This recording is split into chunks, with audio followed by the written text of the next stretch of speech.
家好，歡迎收聽小耳朵聽故事。今日我想同大家分享嘅故事叫做阿吉的魔法紅球。小朋友，如果你有一個魔法紅球，只要對住佢大叫前進，討厭嘅事情就會即刻過去。但係用一次你就會變老一啲。今日我哋要同可愛嘅阿吉一齊度過佢最驚嘅一個禮拜。到底點解佢咁驚？同埋個魔法球又可以幫佢做啲咩呢？打開你嘅小耳朵，一齊進入故事世界啦！我哋多謝作者同繪圖嘅松丘光，同翻譯嘅詹慕如。星期五舉行音樂課歌唱考試。星期一，阿吉睇起上嚟垂頭喪氣。因為星期五有歌唱比賽，佢必須喺大家面前唱歌啊！好討厭啊，好丟臉啊！有冇唔使上台唱歌嘅辦法啊？佢一直低頭行路，忽然間佢發現一個發光嘅東西。啊，係一個球啊！嗰個係一個佢從未見過嘅紅球。呢個唔會係嗰一個有魔法嘅紅球？阿吉諗起佢曾經睇過嘅故事。好耐好耐以前，魔女婆婆俾咗小牛一個紅色嘅球。呢個係有魔法嘅球，只要對住佢叫前進，時間就會快轉。只有係真係遇到困難嘅時候先好用啊！魔女婆婆咁樣話。但係每當遇到討厭嘅事情，小牛就會大叫前進前進，令到時間不斷向前行。於是小牛越嚟越駝背，面上都長滿皺紋，因為時間一直咁向前進，所以佢一下子就變咗老啦。故事結局令到阿吉嚇到全身震晒。不過呢個時候，佢忽然之間諗到，假如呢個就係嗰個故事裏邊嗰個紅球，咁就好啦，前進，哈哈哈，有用咩？結果原本烏雲密布嘅天空忽然之間放晴。時間向前行咗咩？唔通呢個真係有魔法嘅球？阿吉好開心咁樣搖住尾巴，太犀利啦！參加考試嗰日，輪到我嘅時候，我只要大叫一聲前進，令到時間向前行，咁樣考試就會不知不覺咁結束咗咯。星期二，今日爸爸同媽媽有事出咗門，淨係得阿吉一個喺屋企。爸爸媽媽做乜唔快啲返屋企㗎？天色漸漸黑啦。再用一次紅球？唔得唔得，成日用魔法可能會有可怕嘅下場㗎，我都係要忍耐下。星期三，今日係洗牛奶樽嘅日子，無論點樣洗都洗唔完，真係想快啲出去玩啊！係喎，我可以利用嗰個紅球嘅魔法，但係阿吉都係打消咗呢個念頭。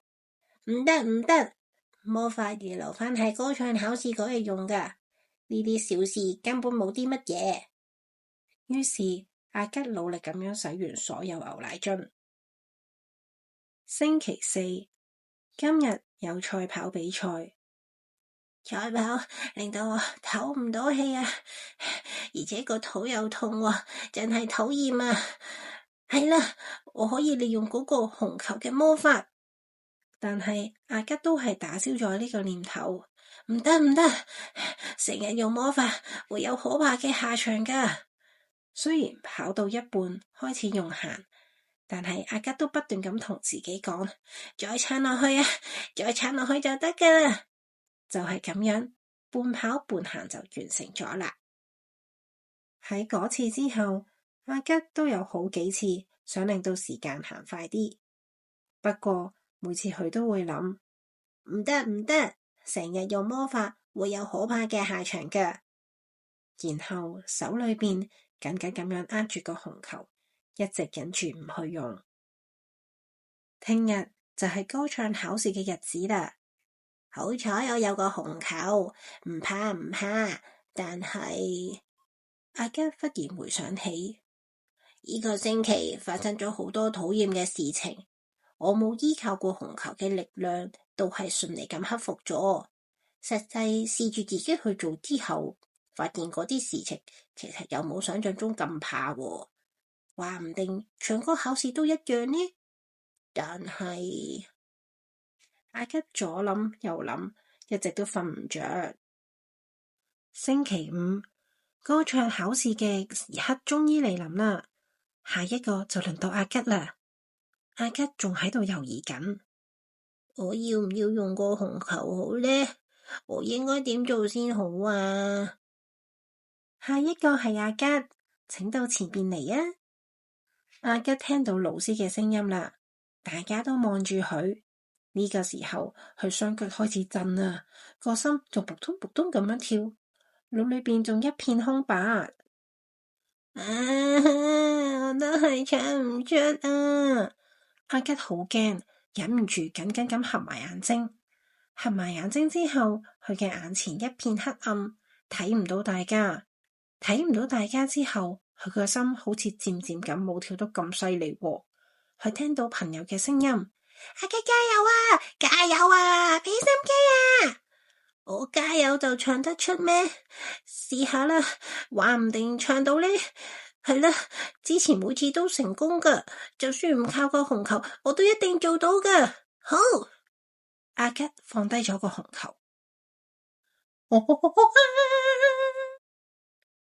唱完之後，佢微微咁樣擘大眼睛，大家都為佢鼓掌啊！太好啦，我做得到啊！我可以喺大家面前唱歌啦！阿吉覺得筋疲力盡，但又覺得心情非常之舒暢。故事就講完啦，多謝作者為我哋作咗個咁有意義嘅故事。